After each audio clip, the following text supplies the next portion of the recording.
Welcome to the Nerd Party. I'm Darren Moser. I'm Philip Gilfus. I'm Daniel Prue. And this is City Alpha 3.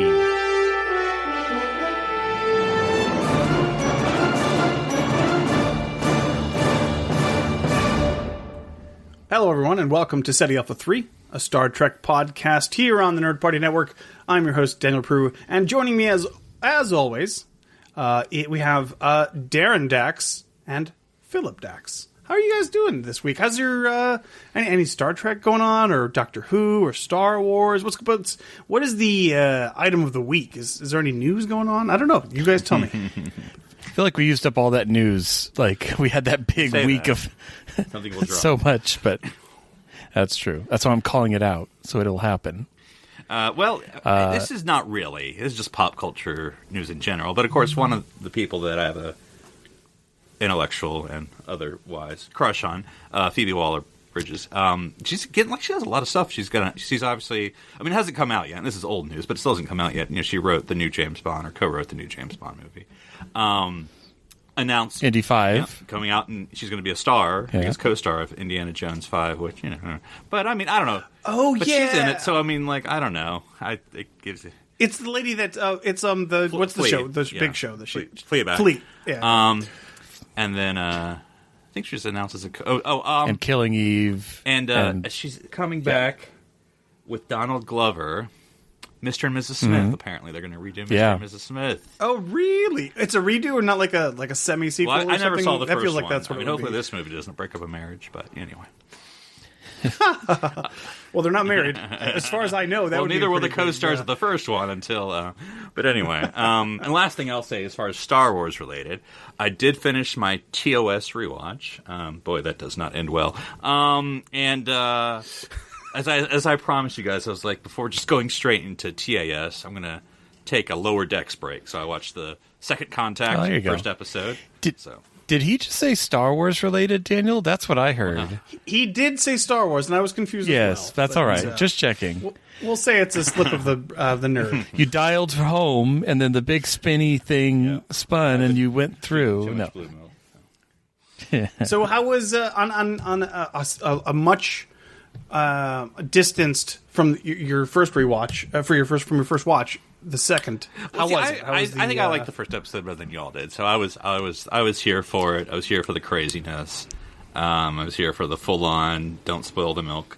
So I was. That's true. I haven't done a second watch, because at the beginning it was like we were so hyper analyzing it because we just what is this going to be? How is this going to go? And now it's like, it's just episode 1. Like, there's 9 more great episodes in store. It's really not that big a deal. So I do like it. I do. I don't think I ever stuck that Boimler's from Modesto. I think it's what it was said. I was like, that's a lot of California going on. Like, it's a California base. There's lots of California. It's too much, guys. Too much. There's other parts of the world. Oh no, it's another Enterprise. But I will tell you, this is just me, and this is my fault. Of the 4 main people in that show, I don't have Tindy, the real life person, in my head, because I know the other 3, Jack and Tawny, and I can't remember his name, but from The Good Place for Rutherford. But I don't know who plays Tindy in my head, so I will have to look her up. Oh, wait a minute! The guy who plays Rutherford is the guy from the brother. Good Place. I forget the nickname. I didn't. It's the what's his face's brother. From Florida, Jacksonville. Okay. Yep. Good boy. I can't remember the character's name. It's something like that. Darren, what about you? Anything going on this week? You've been catching up on anything? Or? We had the end of Falcon and the Winter Soldier, so that was fun to watch. That's all right. Ooh, we won't talk about it then. And they also had the finale of season 2 of For All Mankind, which is that alternate future, alternate past space race show. And man, I was like edge of my seat. I really have been enjoying that show. Was it out of this world? So.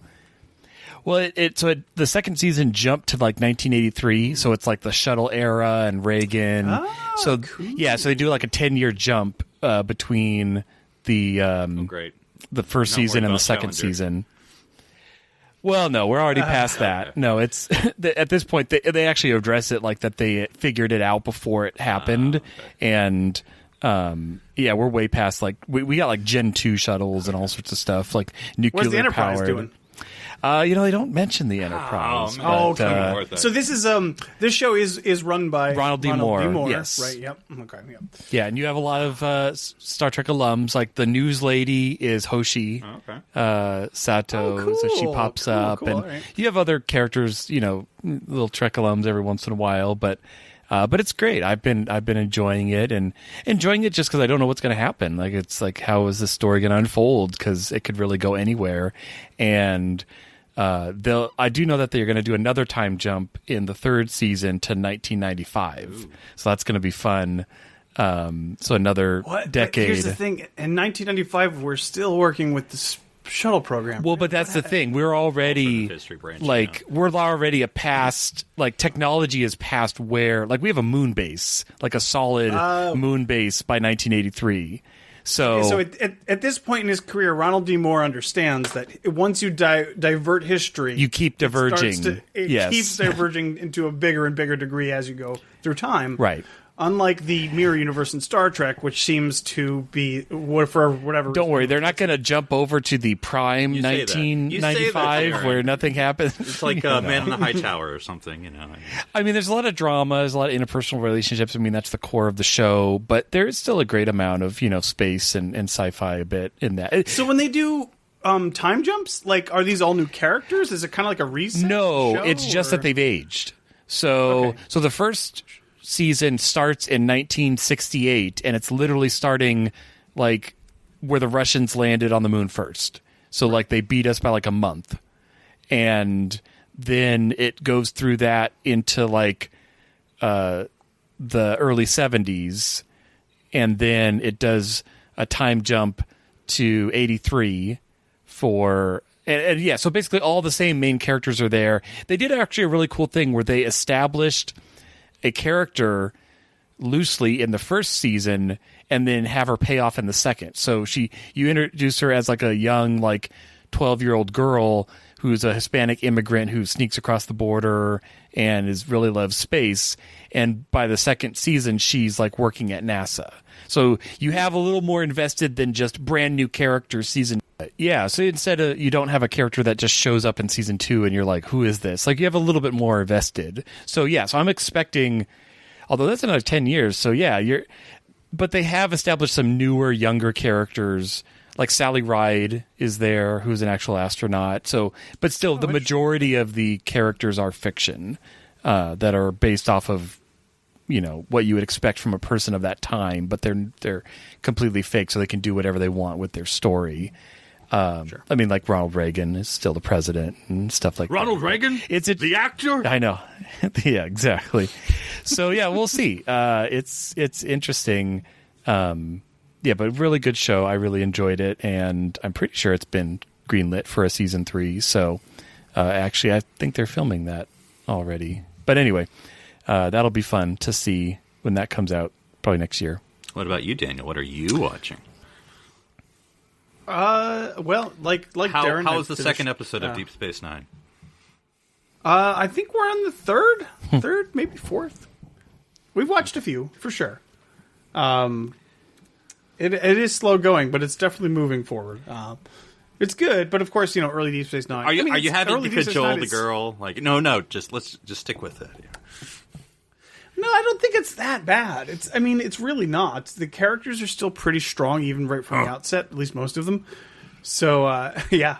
Odo is always weird looking in season 1, but we're going through. Well, speaking of both Deep Space Nine and alternate history sounds like something somebody made up. I mean, I guess alternate history is too. Alternate history, I think, was Green Day teaching about the War of 1812. Okay, all right. Well, we will be talking about Deep Space Nine future alternate history today, guys. I thought this would be fun. We've talked to... actually, it feels like we've been talking a lot about Deep Space Nine, which is good for me. But I kind of had this idea in my mind, and I've flushed it out a little bit over the past week, but I want to see what you guys think. I want to put a episode in between the episode of Deep Space Nine, Tears of the Prophets, where Jadzia is killed, and the first episode of the next season, which is called Image in the Sand. Oh. Which is really when Deep Space Nine gets real weird. Or just at least introduce an extra plot element that was never handled. And I was thinking, like, okay, Jadzia gets zapped and killed by the Pa Wraith. Possessed. Thank you. I couldn't think of the word. Dukat. And I got shot. No, zap. And she dies. So she's dead. So end of season 6, right? Yep. This is the end of season 6. Yep. And so they go, well, no, what do we do? And then that's not really resolved until the next season, but it's fine. I was thinking we could write a little mini episode, or at least like a thread, where somebody has to be an incubator. Like for, oh no, tech, whatever. We can only, Bashir's like, we have to insert the symbiote, the Dax symbiote, into someone else for 24, 48, however long we want to do this. It can't be too long. For however long, until we get a suitable host. Someone just to keep the thing warm, basically, right? And now, I don't know if you guys want to do this. Well, and Bashir could look up and say there is a precedent for doing that. I mean, they did it in TNG with Riker. Yeah. So it totally will work. Mm-hmm. Yeah. So I was thinking either we go just down the list and we down just do a couple minutes on each character, or we can just kind of do round robin and decide which characters we think would be most. Now, Daniel, you know what I'm imagining is that Bashir is like, okay, who do I think is the best candidate? And he just rolls, throws the dice in the air, and suddenly the viewers see the dice come out of the chaos thing and then land. We're doing the community bit. Okay, I'm fine with that. Gosh. Which one would be the darkest timeline? I don't know. Yeah, but he's going to need like a D20 because there's so many characters. That's you can't have just 6. It's going to be a big old die. So what do you guys? Do you guys want to do all the characters, or do you want to do just? Okay. All right. Well, we'll go from the top. We'll work our way down, and then once we decide, we're over the idea. Hey, Anderson, Adams, Avery. Hey, Armin. Go. Oh, yeah. He's not in school. Armin. He's absent. Okay, so well, basically, what I just wanted to talk about was, like, even for a little bit, even for this day or two or whatever that we're in this fictional scenario, what would the combination of the Dax symbiote with the very established at this point character, what would that look like? And how, like, in what ways could we have fun? Now, so can I ask a question? I mean, I know the answer is we do whatever. You can ask as many as you want. I know we can do whatever we want, but I'm going to ask where you're coming from. Is it just comedic? We can do it, or is this the real episode where we're trying to basically celebrate the Dax character because we fired Terry, and so this is sort of like a celebration of Jadzia, and so that. You know what I'm saying? Yeah, I don't necessarily think it.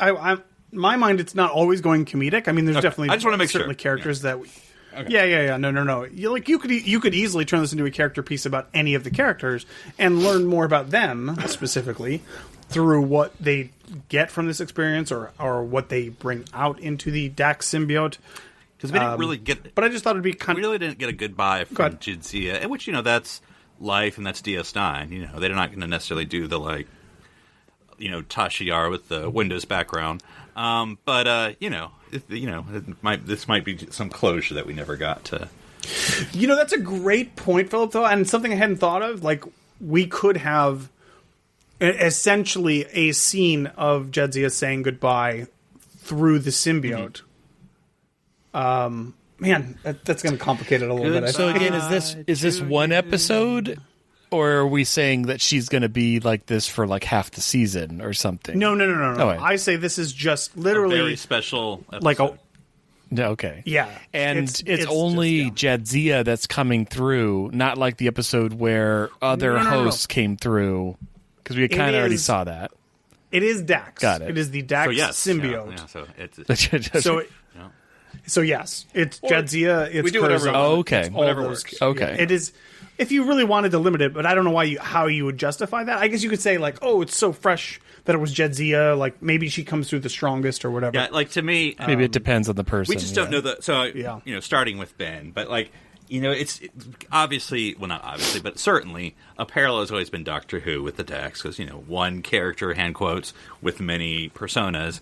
But, we really don't know those personas that well, because, I feel like in Doctor Who, sometimes when there's this regeneration, he or she can start quoting the previous personas, and you kind of get, oh, they're doing the third Doctor right now. But, I'm trying to think, Cisco gets the new Dax. We can't see him, we can't even name all the people. I can't even name them. Right. So not Curzon.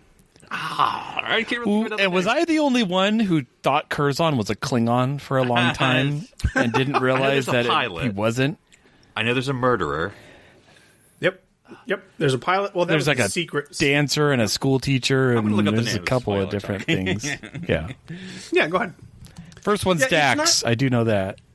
To me, it's that. I mean, getting that deep into the weeds is not necessarily my goal here.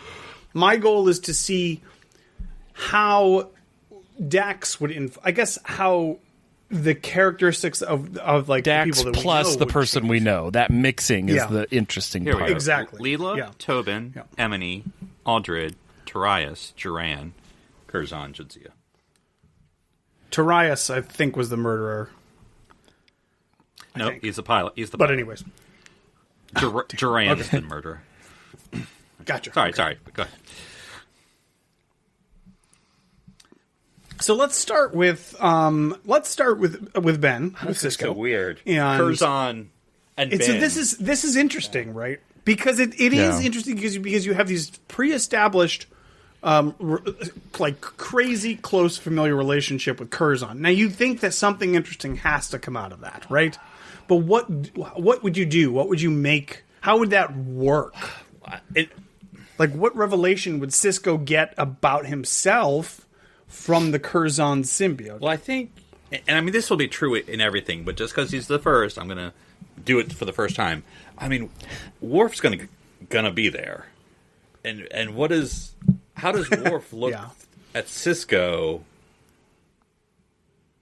And what does what does Ben Dax say? Well, you think so? If we're building this, maybe sorry, I don't know. I was just going to throw out.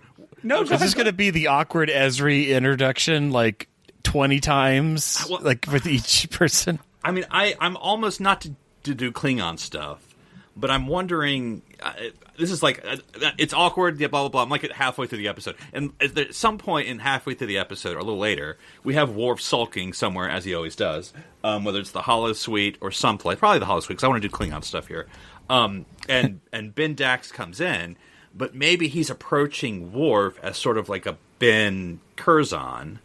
So, and even a little Jadzia, of course, to talk Klingon to him. So he's not necessarily talking as his wife, Jadzia, but he's talking Klingon to Worf in a way that he would get it. So a little bit of Ben, a little bit of Curzon, and then that Jadzia, that was always a little bit Klingon too. Wait, because Curzon's not a Klingon, right? He was the ambassador. He is not. Okay. But he is not a Klingon. So much about Klingons, so.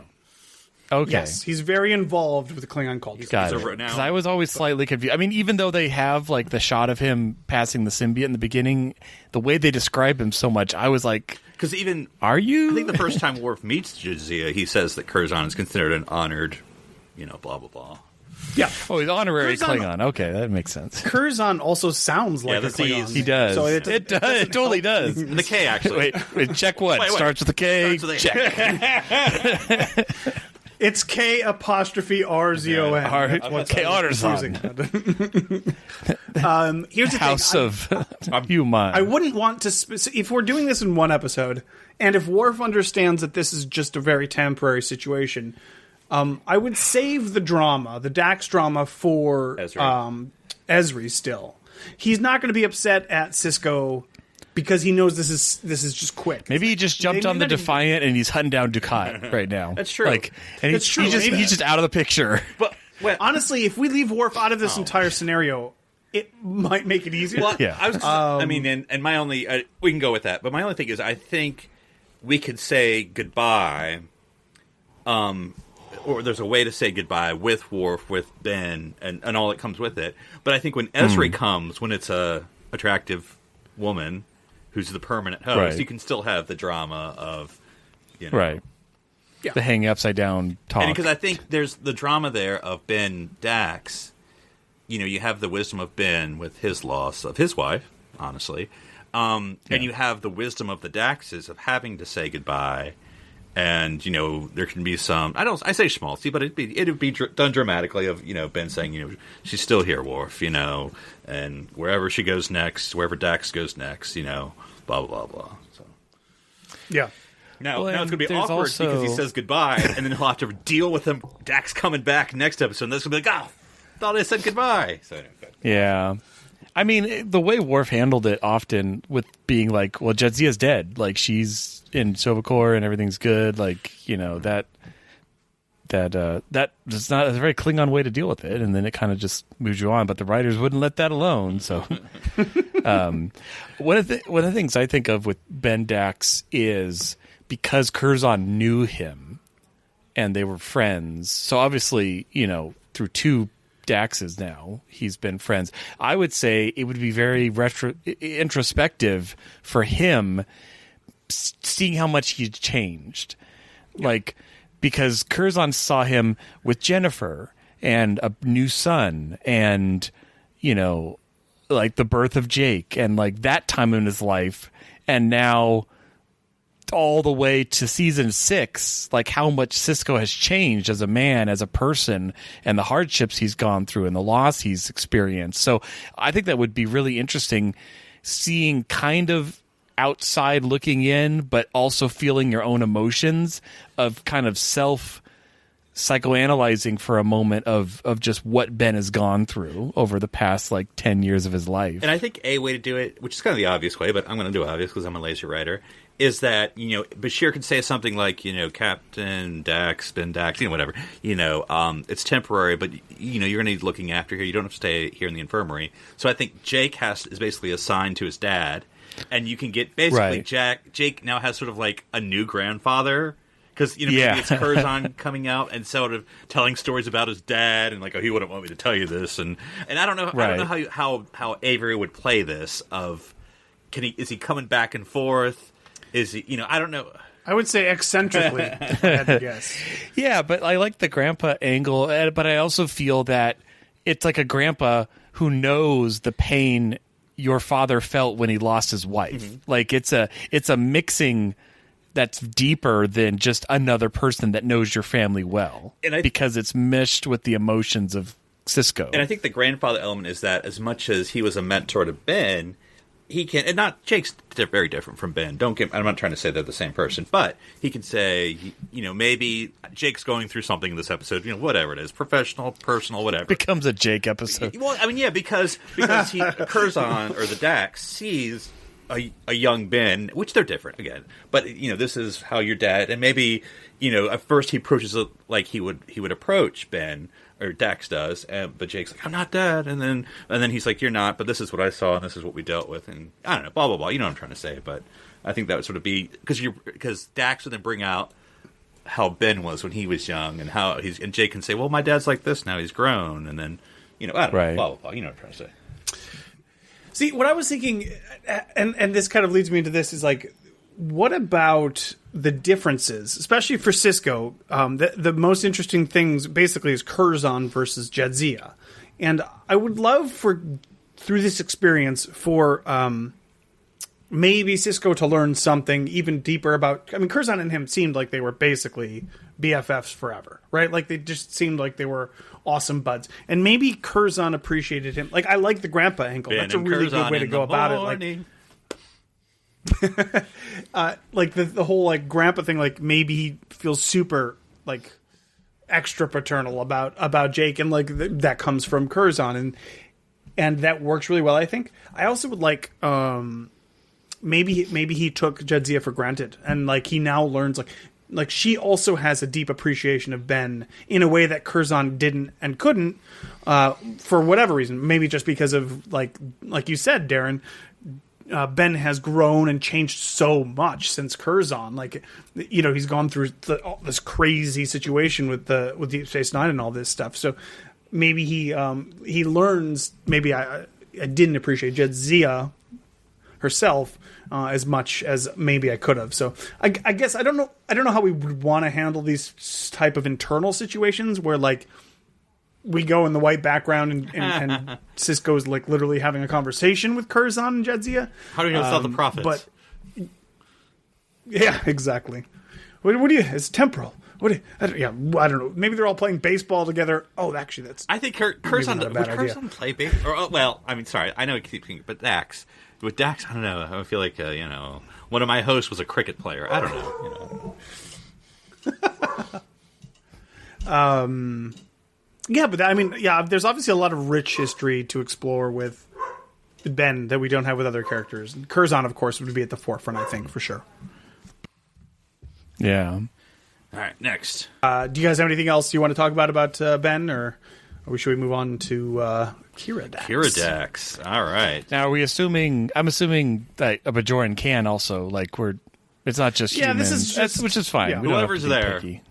Because, it has to be, because of the nature of the injuries, because you recently gave birth, right. Kira, da-da-da-da-da-da. She was inside the temple right there when Jadzia that's died. Right. Yeah. She was attacked by Wraith energy, and you had Prophet energy, and you had one time. I love so it. now you can. Yeah. So whatever, easy. Is Jadzia in a dark room, and we see the tendrils of the Dax Symbiont coming down from the ceiling? Are we getting that yet? Kira Dax, and I'm trying to remember where Kira is in this time, because this is before she puts on the Starfleet uniform and invades Cardassia. I believe so. Yeah. It is. Wouldn't it be Nerys Dax if we're doing first name? It would. Wow. Well, technically, wow. I think. Kira's her last. Oh yeah, you're right. Nerys. No, you're right. Nerys. It's Nerys Dax. Yep. Mm-hmm. And I would Dax say Nerys. that I think. Oh gosh, That would be fun. Dax Nerys. Colonel Dax. This is like order. This is order of operations for Star Trek My characters. dear Aunt Dax.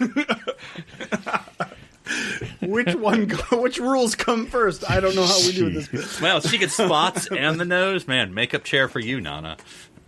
Oh man. I would say it's easy to say like the Dax symbiote would have a kind of a calming effect on the Kira character, but this is right before season 7.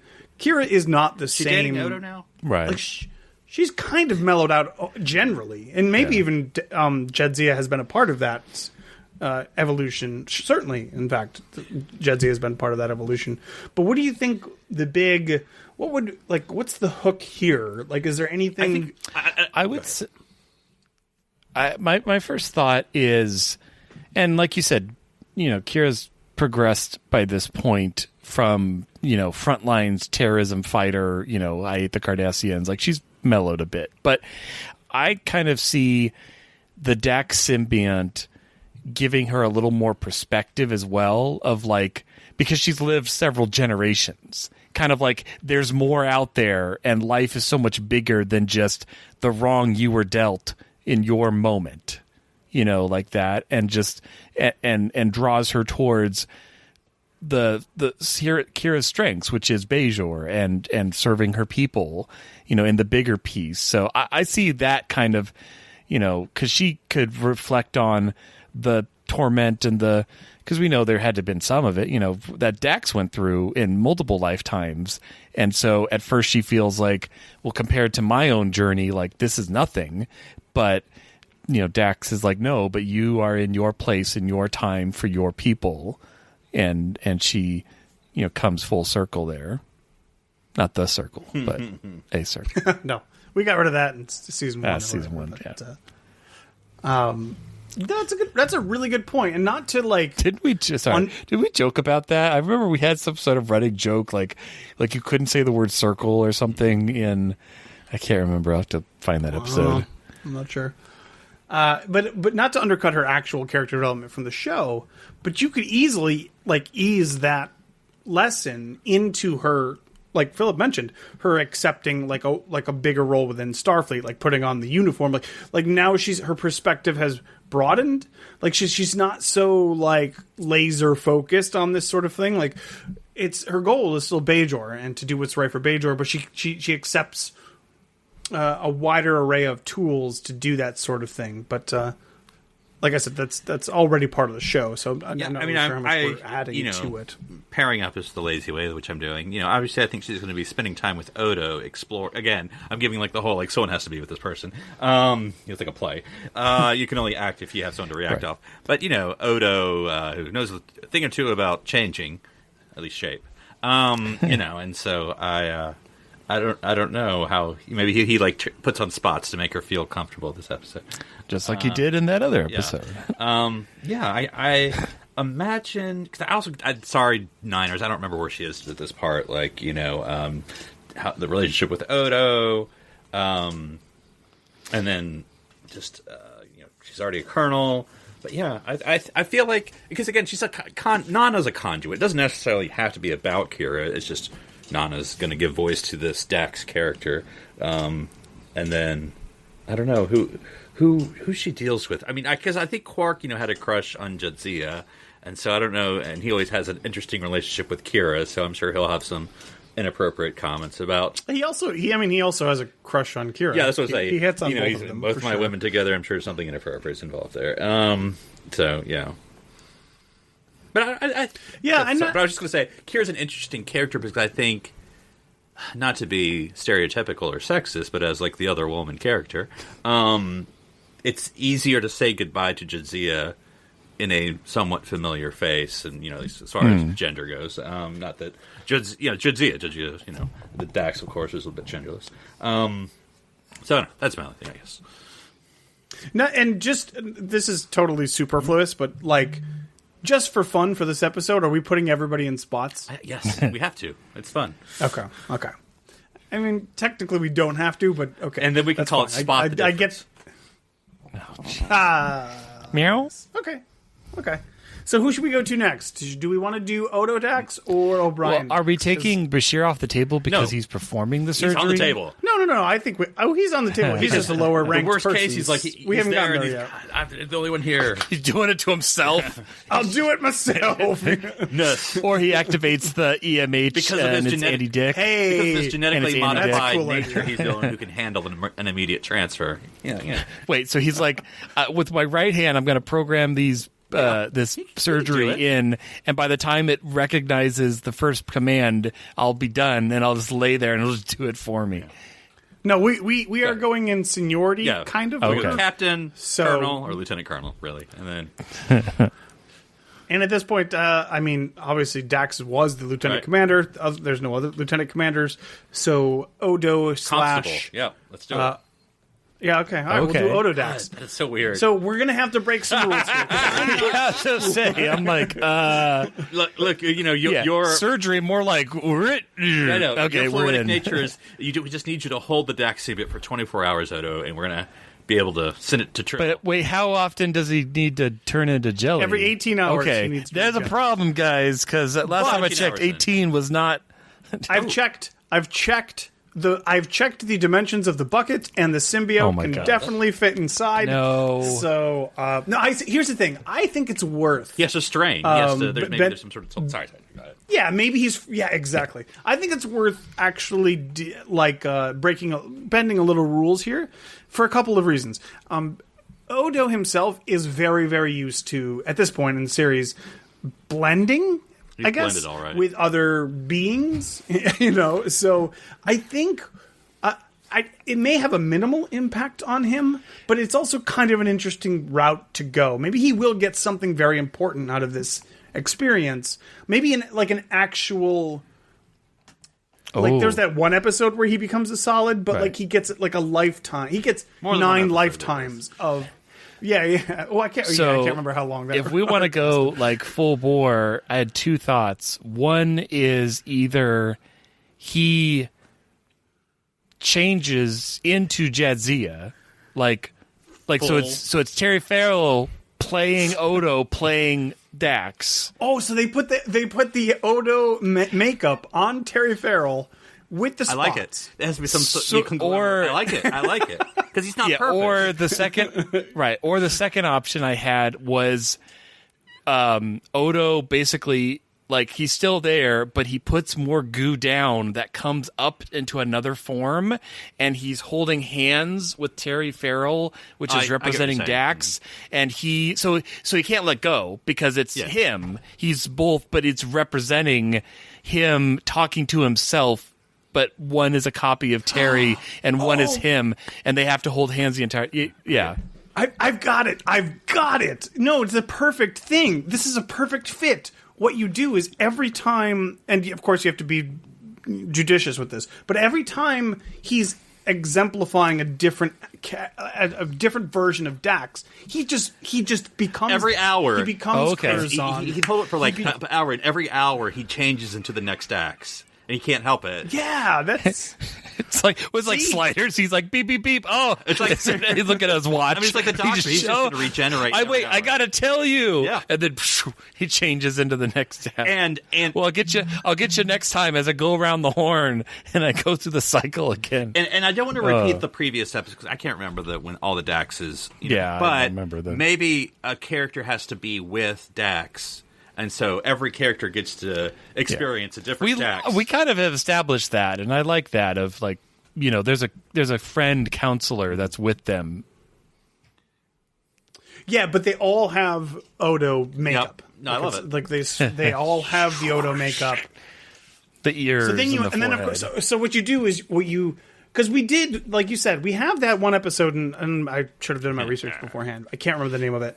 But it's basically where Jadzia interacts with all of with all of her previous hosts. So it's kind of this. It's kind of a retread of that, but you're doing it with Odo, and you start with the first host, and then you lead up to Jadzia. This is your Dax. And then of course Jadzia. This is your life. Yeah, yeah, exactly. And then at the end you have your Jadzia standing there. She gets her Yar moment. Everybody's there at Ops or wherever it is, and it's Odo Dax. And then he turns into a puddle at the end. Yeah, and then it turns into Odo, and he's like, "What the hell?" I don't know. Now, we go through because I think it's too obvious to have Ben and Curzon, but we'll do it obvious. But when it's time to turn into Jadzia, that hour or whatever, is it Worf's turn? Does he avoid it? Does he go to it? It's got to be Worf's turn. I think that should be a big part of it for sure. Yeah, you get the goodbye. I mean, he does. He gets. I mean, they do have a goodbye scene in that episode where she gets shot. Like it's basically like, "Oh, I'm sad you're dying" and stuff. But and stuff. And stuff. No, I get it. No, yeah. Peace. See you in Stovacor. I mean, maybe we say in this episode, Worf has jetted it to go whatever. Beat himself with a pain stick. Yeah. I know. Well, it's like I'm also kind of thinking, like, why is he not spending season 7 hunting down Dukat? Like, that seems like a Worf thing to do. Yeah, that's a missed opportunity. That could be the B story. Yeah, but I like this idea. Odo Dax actually really really fascinating. So. I'm just picturing he catches up with Dukat when he's like pretending to be the Messiah on Empok Nor, and all of a sudden Worf just busts through the doors like you. He's just swinging his bat'leth, and Dukat's just like, oh crap, this is. Do you remember when the last guy killed his girlfriend?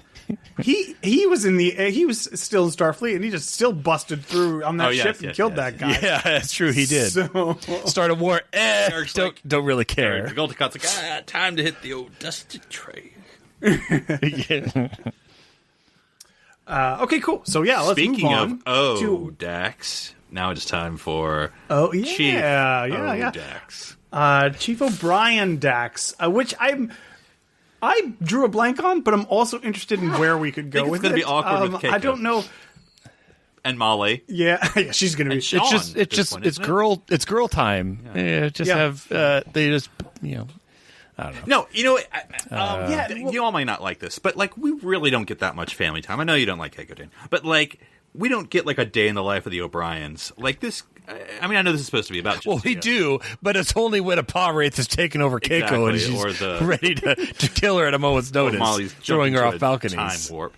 But like, cause Sean's born at this time right now, right? So I mean, you get like the O'Brien of it all. Yeah, you think it's like a really, at that point it's like kind of like a, instead of a broader Dax impact story, it's more of a a smaller, specifically O'Brien story. Like maybe Chief is going to learn like a lot from this. Like he'll be a better father, a better husband, maybe from the Dax is imparting wisdom to Keiko, but of course O'Brien is hearing all of this, and he kind of gets a feel of like, okay, I need to kind of be there a little more for my family. Mm-hmm. I've been a workaholic. I've been, Miles is visited a doctor-aholic. 3 Daxes and learns the true meaning of St. Patrick's Day. Yeah. No, I like that. A smaller focus on just the family. Yeah. The family. Yeah, maybe he shuts himself in his quarters for the 24 hours or whatever, and it's just like a personal development. And you can get story. some Julian interaction because of their, Of course, Julian's going to stop romance. by. He always stops by. Yeah, everybody could stop by at some point, and just wanted to see how you would have some sort of surprising nugget from O'Brien that you wouldn't expect, because he's normally just kind of a gruff and grumpy sort of engineer dude. Right. But maybe this turns him a little sweeter. I want him to give us a couple Enterprise stories. Like, I want to see his point of view. Like, okay, so I'm standing there, guys. But this isn't the first time. And then all of a sudden, then all of a sudden, the comm blares open, and Riker yells, "Did you get him, Chief?" And I'm like, "What the heck's going on? Did anybody let me know I needed to beam somebody up?" So I just, push my emergency transport button, which just beams up anybody that I can, and I'll sort it out later. That's what I told myself. I can Julian. He's going to have really strong friendship feelings towards Worf in this episode. Like the anyway. Come on over for dinner, man. Oh yeah, we have really good friendship feelings because we're 2 men. That's all that can happen. But yeah, I'm imagining like Julian's like, "Oh, this must be pretty weird for you," and Miles is like, "It's not the first time I've been possessed." Yeah, so. That's true. Oh, it's true. What was that? Power play. Power play. Yeah. Mm-hmm. But it was just me this time. So that's sick. Well, I say then we move on to the good doctor himself. Julian says, "Listen, I'm the only guy smart enough to do genetically this, modified, and my body is the only one." She's pompous much. I'm the only guy smart enough to do. Oh, there's no time to call anyone else. I'll do it myself. So, I need an extra hand. Activate EMH, Andy Dick. Now this is kind of interesting because we seem to be sort of avoiding this situation between Worf and Dax, but Julian has always been attracted to Jadzia, so maybe that is the element we want to deal with. Maybe he can finally accept her as just like a friend. I don't know. Like, is that where we want to go, or do we want to go somewhere else? As much as I'm not usually a fan of Julian, I think he's known her not the longest, because obviously Ben's known her the longest. But to be fair, Julian's known Jadzia as long as anyone. I mean, everyone met Jadzia at the same time, other than Worf. I mean, Worf's actually known Jadzia the least of all the characters. And so Julian's sort of unique perspective of Jadzia, maybe it's more about Jadzia than it is about the Daxes for Julian. And so we get more of how she... I don't know how to do this. I mean, I don't know who he's talking to, what the situation is, but maybe he can give a more fair eulogy of Jadzia. He's known her longer than Jadzia. He's known Jadzia longer than anybody because they arrived on the same transport. That's right. She was talking the whole time to her, right? And essentially, they're supposed to kind of be the same, right? Like, they were both junior officers-ish, like, arriving at the same time. So they're, like, even though, of course, you discounting Dax, but, like, Jadzia herself was the same age-ish as Julian. So, yeah, it's hard to, like, separate anything. Like, what could Dax get out, or what could Julian get out of Dax? We all know who's going to have to take care of Julian. A plain, simple tailor.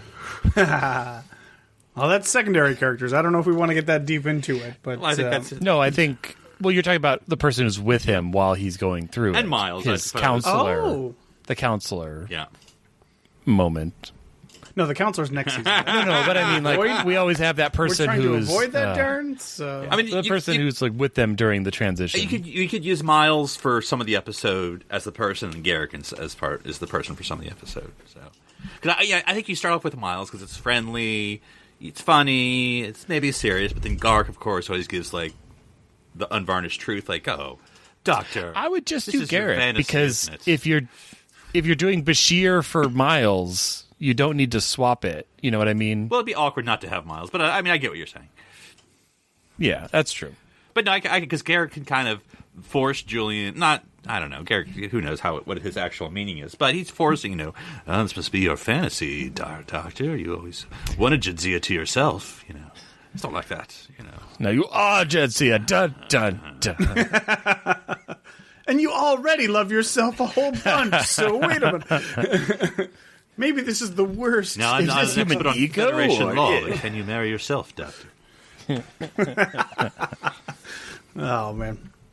All right, so let's go into the last of the principal characters, and one that is, I think, maybe interesting. I don't know, but what would Quark Dax be? By the way, I can't. You skipped someone, but I'm go ahead. Yeah. Who did I skip? Lieutenant Commander Worf.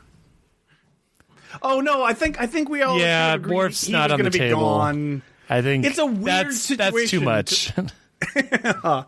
Do we want him to like more time in the makeup chair, Michael? Or put spots on you this time. I mean, okay, so let's stay overnight. To be fair, Worf. Yeah, we can stay if you want. No, it's fine. That's why I want to ask. Like the Worf Jadzia stuff could be interesting if we do the white backdrop. Like, I never told you whatever. Blah blah. Like, it's all inside his head. He's just sitting in a chair, and it's all like white backdrop. Worf talking to Jadzia inside. We could do whatever we want. But I do like this. Where he looks at the mirror and the reflection is Jadzia. Yeah. But I like that this is purely internal. Like maybe, for whatever stupid reason, it's almost shades of gray. But it's going to be Worf that has to host it. But it's just going to be he's in a coma for 24 hours as the host. Right. And so I do like it that it's purely internal. So a dream or whatever we want to say. But I do like we could do that for Worf. But sure, something's got me. Though it's very Klingon and human, and I don't know. Well, but she's not. I don't know. I think I'm okay with him not being there. Yeah, like, the Worf in the room. It feels like it yeah. I mean, in a lot of ways, it feels like it makes the death too. One of the things I really do, I don't love the Jadzia death, and I understand like the real world reasons because of it. I don't understand the real world reasons either, but go ahead. Right. Well, yeah. We don't agree with. We understand them, though. Yes, we know what happened, but we know we have an idea. There's chaos on the promenade, and but one of the things I do like about it is it's the same thing with Yar. Like it's the same thing to me. It's like this stuff is dangerous, man, and you don't. Sometimes people just die it just happens. Like there's just death. Death is a part. Risk is part of the game. Like, that's what we know. You almost got to Earth. One more day. So if you make it that like through space magic, you can talk to your dead wife. I don't know. It just feels like cheating. It just feels like cheating and too easy. And it's like Worf. It's almost like for whatever reason, it just feels like more real. If he doesn't get this get out of jail free. Yes. You know what I mean? Yeah. Okay, so Quark. So Quark. Armin, stay overnight. Quark Dax. Where's the makeup? At 1 a.m. Gosh. Dax clearly gets along with Quark very well. She loves his spirit, I guess. I don't know. Tenacity. His tenacity. She's really. Dax is a really fascinating character. She's like Klingons. I love Klingons and I love Ferengi, and it's like, well, not a lot of overlap you would think between those two races, but okay, that's fine. It's totally cool. So what is Quark going to either? Okay, mourn. Sorry to do this. Sorry to do this. But one of the things I also love about Deep Space Nine is the one time Quark meets the prophets, and he tries to make money off of them. I love it. I love it so much. And like they're just like, no, you're nothing. We don't get out of here. You have nothing to do. Material possessions mean nothing to us. Yeah, I kind of like the idea that Quark doesn't get anything. He cannot profit this situation in any way. So he's more like interested in getting out of it. But I don't know. What do you guys think about this? I was going to say, the first thing you would think, like, oh, so it's not a Ferengi episode because they'll be around Rom and Lita because they're married, I think, at this point, and Nock. But, like, actually, and I hate to say this, but it's true, most Ferengi episodes in Deep Space Nine, at this point in the series, are actually really good. But we do Ferengi episodes a lot, so I don't want it to be a Ferengi episode. The Ferengi family is what I'm saying. So I'm trying to think of whether he's just at the bar or whether he's forced to go down to Bajor for some reason, or I do trying to think of something not just the Ferengi family. Nothing against them; they just have a lot going on. I have a thought of Jadzia just yanking his chain, and she makes him believe that a previous host knew of some treasure somewhere, and she's just trying to remember, and so she's taking him basically like photo albums, sitting down like through her past, like as if like, oh, if I think just harder and go a couple more hosts back, will remember where that lost treasure of such and such was. And so he's raptured, but the lost treasure. But he's like a post here that sounds the coolest. The lost treasure of I love that idea. Yeah. But she's just totally messing with him, and at the end, and he totally knows it.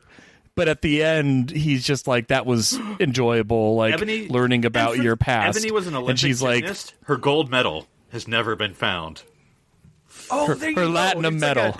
It's like a Dax or a Dax. It's like a Trill gold medal. It's like the rarest treasure hunt episode. Did we in Deep Space Nine? Yeah, that would be. We never did. Fun. Yeah.